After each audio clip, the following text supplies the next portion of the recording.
You can't decide to stop seeing what you see. You can distract yourself, numb yourself, busy yourself, but you can't return to genuine unconsciousness. The door only swings one way.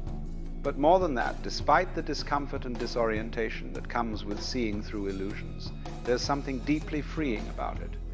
When you're no longer caught in the game, when you're no longer identified with your story, when you're no longer desperately seeking meaning and certainty and permanence, there's a kind of ease that becomes possible. Not the ease of comfort, but the ease of no longer struggling against reality. You see, most human suffering comes from our resistance to what is. We want things to be different than they are. We want to be someone other than who we are. We want life to conform to our ideas about how it should be.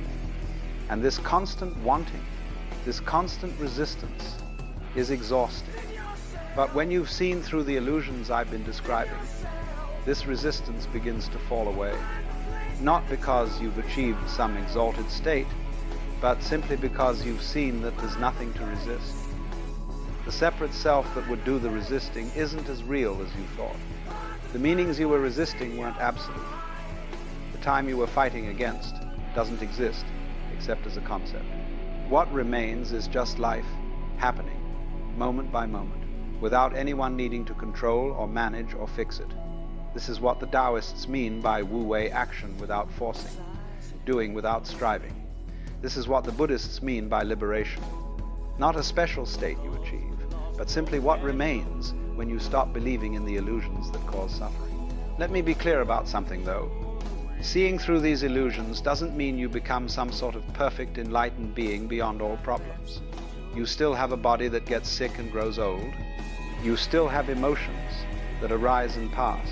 You still have responsibilities and relationships and challenges. Life doesn't become perfect or easy. What changes is your relationship to all of this.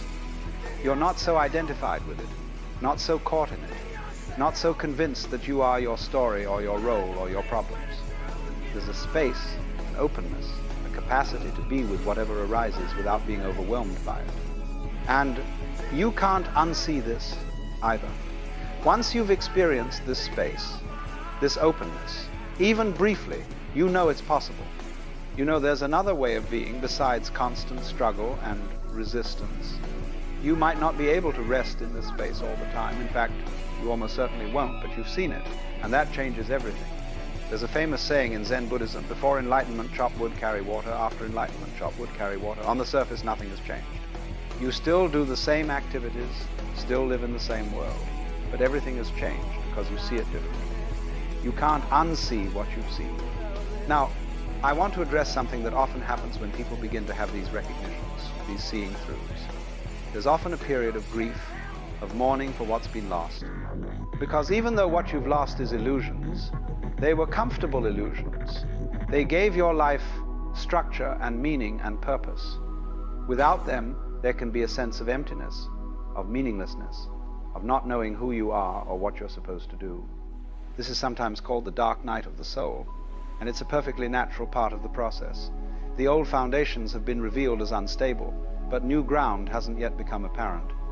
You're in the gap, in the void, between the old way of being and something new.